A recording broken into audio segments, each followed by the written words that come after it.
అందరికీ నా హృదయపూర్వక వందనాలు చెల్లిస్తున్నాను. పరిశుద్ధ ప్రార్థన మందిరం అయితే నాకు కింద ఉన్న దగ్గర నుంచి 2018 అప్పుడు తెలుసండి.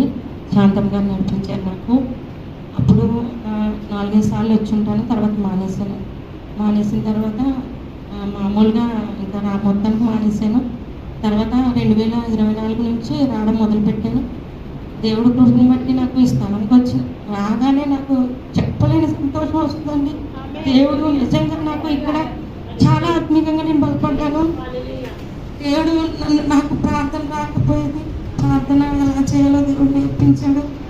అసలు మోకాళ్ళ అనుభవం ఉండేది కాదండి నాకు. దేవుడు ఆ మోకాళ్ళ అనుభవం కూడా నేర్పించాడు. చాలా బలపడ్డాను నేను. చెప్పలేనంత శక్తిని పొందుకుంటున్నాను. ఇప్పుడు నా ఆత్మీయ స్థితి మారింది, నా ప్రవర్తన మారింది.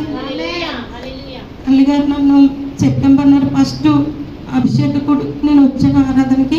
అప్పుడు నన్ను అభిషేకించిన దగ్గర నుంచి నా ప్రవర్తనలో మార్పు వచ్చింది. దేవుడు నా నోటి నిండా స్తుతించడండి. అన్ని చిన్న చిన్న విషయంలో కూడా స్తుతి చెల్లించడం నేర్చుకున్నాను. అభిషేకించిన తల్లిగారికి నా హృదయపూర్వక వందనాలు. నేను చెప్పకపోయినా నా కొరకు, నా కుటుంబం కొరకు ప్రార్థిస్తున్నారు.